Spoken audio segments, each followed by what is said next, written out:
Yeah, I wanted to just kind of hear your thoughts on because the course that I created on intentional networking, I really have a whole section just on how do you make yourself known for a thing, and which is ultimately a branding question. And I think you've done an amazing job at branding yourself. I think someone asked earlier, "Where's the orange?" because they didn't realize you were a guest on mine because they thought it was yours. So like, "Where's the orange? Something broke."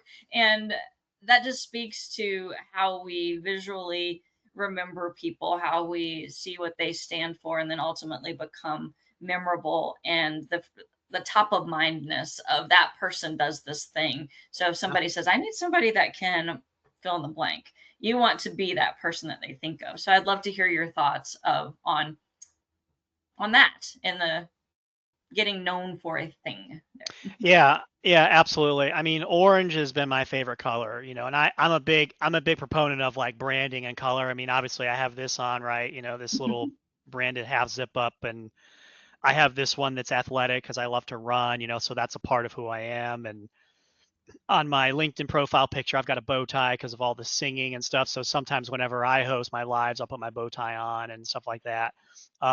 But as it comes to branding and stuff, like, you know, I mean, the thing is, we all have our own unique value, impact, and we all have our own brand, right? And when I think about branding, like a lot of it for me is just hobby driven. So like music, right? I love to sing. One of the reasons why I've got a little quarter note in my logo.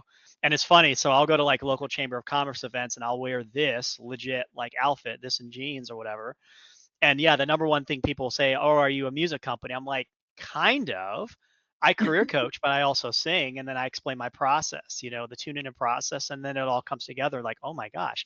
So now in the community and where I'm at, my county, you know, I go to local in-person events at the chamber and other things like that. People know me as the singing career coach because that's how I have positioned my brand and myself out there. Mhm. For a long time, I had close friends and family and some folks, and I get critics all the time because that's the thing. Critics will be critics, and people will want to try to take you down. I've had people say, "Well, does your music get you clients? Like, why are you singing on social media? Like, rah, rah, rah, rah, rah," stuff like that all the time. And I tell folks too, like, people will. And I said this earlier on a comment the other day. Like, there are a lot of critics out there, and there are a lot of people that just want to bring people down. And I think I say, at the end of the day, like, continue to be your unique self and continue to stay true to your brand, because the right people will resonate and they'll be in tune with your brand.